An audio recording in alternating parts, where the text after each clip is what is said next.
வணக்கம். மாநில செய்திகள் வாசிப்பவர் சுமித்ரா ரத்னம்.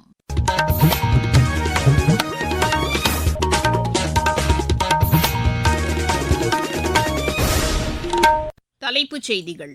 மழைநீரை சேகரிப்போம் இயக்கத்திற்கு மக்கள் அளித்து வரும் ஆதரவு மகிழ்ச்சி அளிப்பதாக பிரதமர் திரு நரேந்திர மோடி தெரிவித்துள்ளார். மன் கி பாத் உரை மூலம் மக்களின் சேவைகளையும் சாதனைகளையும் பிரதமர் உலகறியச் செய்து வருவதாக மத்திய இணையமைச்சர் டாக்டர் எல் முருகன் கூறியுள்ளார். புதிய குடும்ப அட்டைகள் இனி தபால் மூலமே வழங்கப்படும் என்று மாநில அரசு தெரிவித்துள்ளது. மீனவர்களின் அனைத்து கோரிக்கைகளையும் தவேக அரசு நிறைவேற்றும் என்று மாநில அமைச்சர் திரு ஸ்ரீநாத் கூறியுள்ளார்.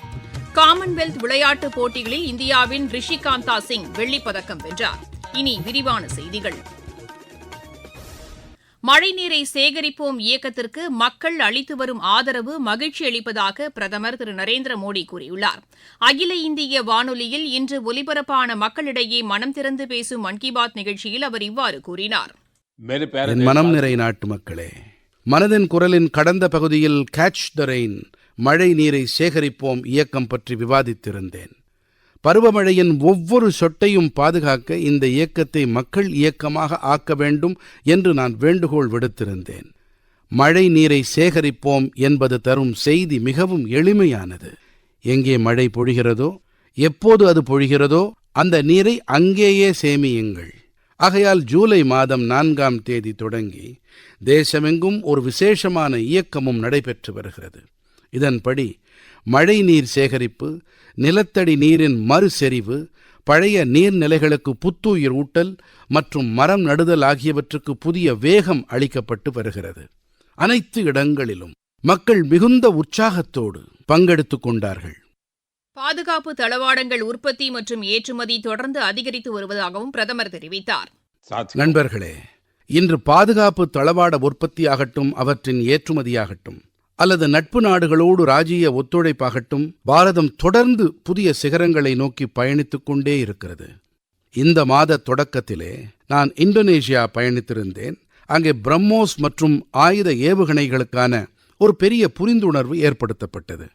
பாரதத்தின் பாதுகாப்பு தளவாடங்கள் மற்றும் தொழில்நுட்பத்தின் மீதான உலகின் நம்பிக்கை வளர்ந்து வருகிறது.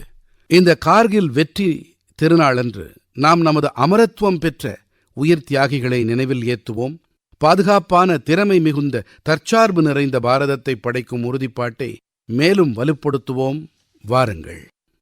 விளையாட்டுத் துறையில் இந்தியர்கள் சாதனை படைத்து வருவதாகவும் பிரதமர் கூறினார். நண்பர்களே, நமது இளைஞர்கள் அண்மை நாட்களில் விளையாட்டுகளில் பல அருமையான சாதனைகளை புரிந்திருக்கிறார்கள். PV சிந்து ஜப்பான் ஓபன் பூப்பந்தாட்ட போட்டியில் வெற்றி பெற்ற முதல் பாரத நாட்டு பெண்ணாக ஆகியிருக்கிறார். அவரது இந்த சாதனையானது ஒட்டுமொத்த தேசத்திற்கும் பெருமை சேர்த்திருக்கிறது. பாரத நாட்டு பெண் கிரிக்கெட் அணியும் கூட லண்டனின் லார்ட்ஸ் அரங்கில் தனது முதல் டெஸ்ட் ஆட்டத்தில் வென்றிருக்கிறது. இது ஒரு வரலாற்று வெற்றியாகும். நமது அணியானது 270 ஓட்டங்கள் வித்தியாசத்தில் இந்த போட்டியை ஜெயித்திருக்கின்றது. ஆனால் விஷயம் இது மட்டுமல்ல. லார்ட்ஸின் நீண்ட வரலாற்றிலே இது பெண்கள் அணியின் முதல் டெஸ்ட் பந்தயமாகும். 1983ஆம் ஆண்டிலே இதே மைதானத்தில் பாரதம் தனது முதல் கிரிக்கெட் உலக கோப்பையை வென்றது. இப்போது நமது பெண் சக்தி இங்கே தேசத்திற்கு பெருமை சேர்த்திருக்கிறது. இதேபோல் அறிவியல் ஒலிம்பியாடிலும் நமது மாணவர்கள் முத்திரை பதித்து வருவதாக பிரதமர் தெரிவித்தார். காதி பொருட்களின் விற்பனை கடந்த 12 ஆண்டுகளில் 6 மடங்காக அதிகரித்துள்ளதாகவும் பிரதமர் கூறினார். நண்பர்களே, மேலும் ஒரு விஷயம் குறித்து விசேஷமாக நான் குறிப்பிட விரும்புகிறேன். அதுதான் காதி. கதராடைகள் என்பவை அண்ணல் காந்தியடிகளுக்கு மிகவும் பிரியமானவை என்பதை நாம் அனைவரும் அறிவோம். கடந்த சில ஆண்டுகளில் மக்களால் கணிசமாக விரும்பப்படுவதாக காதி ஆகியிருக்கிறது. கடந்த 12 ஆண்டுகளில் இதன் விற்பனை 6 மடங்கு அதிகரித்திருக்கிறது. விற்பனையின் இந்த புள்ளி விவரம் இப்போது கிட்டத்தட்ட 8000 கோடி ரூபாய் என்ற அளவை எட்டியிருக்கிறது. வரவிருக்கின்ற பண்டிகை காலத்திலே காதி விற்பனை மையத்தின் ஏதாவது ஒரு பொருளை, கைத்தறியோ கைவினைப் பொருளோ ஏதோ ஒரு பொருளை கண்டிப்பாக வாங்குங்கள். கடந்த ஆண்டுகளைப் போலவே நடப்பாண்டிலும் இல்லந்தோறும் தேசிய கொடி ஏற்றும் இயக்கத்தில் பொதுமக்கள் முழுமையாக பங்கேற்க வேண்டும் என்றும் திரு நரேந்திர மோடி கேட்டுக் கொண்டார். என் மனம் நிறை நாட்டு மக்களே, சில வாரங்கள் கழித்து நாம் சுதந்திர திருநாளை கொண்டாட இருக்கிறோம். ஆகஸ்ட் மாதம் 15ஆம் தேதி என்பது இந்தியர்கள் அனைவருக்கும் பெருமிதம் தரும் தினமாகும். பாரத நாட்டின் சுதந்திரத்தின் பொருட்டு தங்கள் அனைத்தையும் அர்ப்பணித்த கணக்கே இல்லாத வீரர்களை நாம் நினைவில் கொள்ளும் தினமாகும் இது. அவர்களுடைய தியாகம், தவம் காரணமாகவே இன்று நமது கைகளிலே மூவண்ணக் கொடி இருக்கிறது. இந்த மூவண்ணக் கொடியிலேதான் நமது அரசியலமைப்புச் சட்டத்தின் குறிக்கோள் இருக்கிறது. நண்பர்களே, கடந்த சில ஆண்டுகளில் வீடுதோறும் மூவண்ணக் கொடி இயக்கமானது தேசம் முழுவதையும் ஒரு அற்புதமான உணர்வினால் இணைத்தது. இந்த ஆண்டும் கூட நாம் வீடுதோறும் மூவண்ணக் கொடி இயக்கத்தை முழு உற்சாகத்தோடு முன்னெடுத்துச் செல்ல வேண்டும். நமது இல்லங்களில் முழு மரியாதையோடு மூவண்ணக் கொடியை பறக்க விட வேண்டும். ஒவ்வொரு ஆண்டும் ஆகஸ்ட் மாதம் 15ஆம் தேதிக்கு முன்பாகவும் நீங்கள் எனக்கு நிறைய கருத்துக்கள், ஆலோசனைகளை அளிப்பீர்கள். இந்த ஆண்டும் கூட நீங்கள் உங்களுடைய கருத்துக்களை மைகோவ் தளத்தில் கண்டிப்பாக அனுப்பி வையுங்கள். உங்களுடைய கருத்துக்கள், ஆலோசனைகளுக்காக நான் காத்திருப்பேன். பிரதமர் ஆற்றிய இந்த உரையின் தமிழாக்கம் சென்னை அகில இந்திய வானொலியில் இன்றிரவு 8 மணிக்கு மறு ஒலிபரப்பு செய்யப்படுகிறது. மாநிலத்தில் உள்ள அனைத்து வானொலி நிலையங்களும் இதனை அஞ்சல் செய்யும். இதற்கிடையே நாட்டின் வளர்ச்சிக்காக மக்கள் ஆற்றி வரும் சேவைகளை உலகறிய செய்ய வேண்டும் என்பதை நோக்கமாக கொண்டு பிரதமர் திரு நரேந்திர மோடி மன் கி பாத் நிகழ்ச்சியில் உரையாற்றி வருவதாக மத்திய இணையமைச்சர் டாக்டர் எல் முருகன் கூறியுள்ளார். இன்று வேலூர் அருகே சங்கரன்பாளையத்தில் பிரதமர் ஆற்றிய மன் கி பாத் உரையை பொதுமக்களோடு இணைந்து கேட்ட பின்னர் செய்தியாளர்களிடம் அவர் பேசினார். அன்புமிகு பிரதமர் திரு நரேந்திர மோடிஜி அவர்கள் கார்கில் வெற்றி தினத்தை கொண்டாடுகின்ற இன்றைக்கு கார்கில் வெற்றி தினத்தில் பங்களித்த ராணுவ வீரர்களுக்கும் அவர்களுக்கு மரியாதை செலுத்துவதோடு அவர்களுடைய வீரத்தை போற்றும் விதமாக உலகிற்கு எடுத்து சென்றிருக்கிறார்கள். அதே போல கிளாஸ்கோவில் நடைபெற்று கொண்டிருக்கின்ற அந்த போட்டியில் நம்மளுடைய பாரதத்தை சேர்ந்த விளையாட்டு வீரர்களுடைய பங்களிப்பை பற்றியுள்ள, அதே மாதிரி ஜப்பான் பேட்மிண்டன் போட்டியில் நம்மளுடைய சகோதரி PV சிந்து அவர்களுடைய வெற்றியை பற்றி இன்றைக்கு பேசினோம். அதுபோல ஒவ்வொரு பகுதியிலும் மரம் நடுவதனுடைய அவசியம், நீரை சேமிப்பதனுடைய அவசியம், உள்ளூர் பொருள்களை ஊக்குவிக்கின்ற அல்லது உள்ளூர் பொருள்களை சந்தைப்படுத்துதல், மகளிர் சுய உதவிக்குழுக்களுடைய பொருள்களை வெளி உலகத்திற்கு எடுத்து செல்வது, இப்படி இந்த மனதின் குரல் நிகழ்ச்சியானது நம்மளுடைய மாண்புமிகு பிரதமர் திரு நரேந்திர மோடிஜி அவர்கள் நேரடியாக நம்மளுடைய தேசத்தினுடைய குடிமக்களுடன் கலந்து கொண்டு அவர்களுடைய சாதனைகளை வெளிக்கொண்டு வந்து கொண்டிருக்கிறார். நீங்கள் கேட்டுக்கொண்டிருப்பது மாநில செய்தி அறிக்கை. புதிய குடும்ப அட்டைகள் இனி தபால் மூலமே வழங்கப்படும் என்று உணவுத்துறை அமைச்சர் திரு வெங்கடரமணன் கூறியுள்ளார்.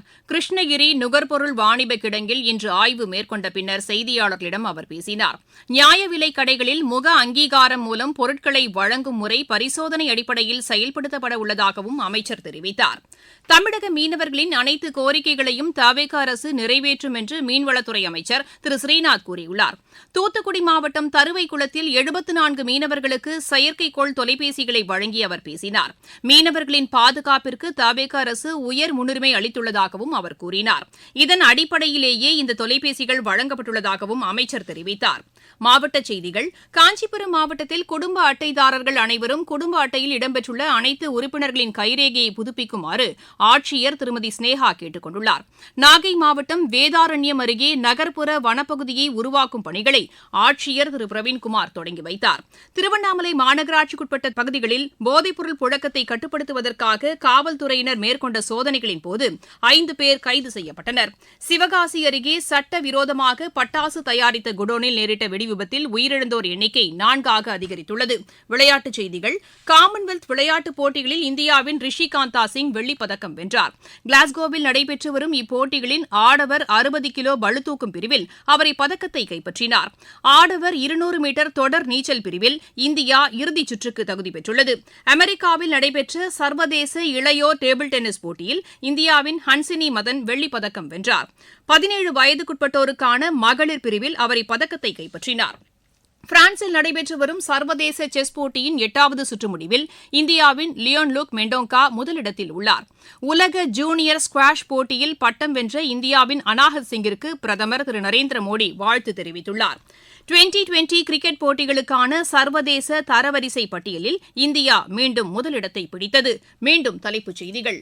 மழைநீரை சேகரிப்போம் இயக்கத்திற்கு மக்கள் அளித்து வரும் ஆதரவு மகிழ்ச்சி அளிப்பதாக பிரதமர் திரு நரேந்திர மோடி தெரிவித்துள்ளார். மன் கி பாத் உரை மூலம் மக்களின் சேவைகளையும் சாதனைகளையும் பிரதமர் உலகறிய செய்து வருவதாக மத்திய இணையமைச்சர் டாக்டர் எல் முருகன் கூறியுள்ளார். புதிய குடும்ப அட்டைகள் இனி தபால் மூலமே வழங்கப்படும் என்று மாநில அரசு தெரிவித்துள்ளது. மீனவர்களின் அனைத்து கோரிக்கைகளையும் தவேக அரசு நிறைவேற்றும் என்று மாநில அமைச்சர் திரு ஸ்ரீநாத் கூறியுள்ளார். காமன்வெல்த் விளையாட்டுப் போட்டிகளில் இந்தியாவின் ரிஷிகாந்தா சிங் வெள்ளிப்பதக்கம் வென்றார். செய்தியறிக்கை நிறைவடைகிறது.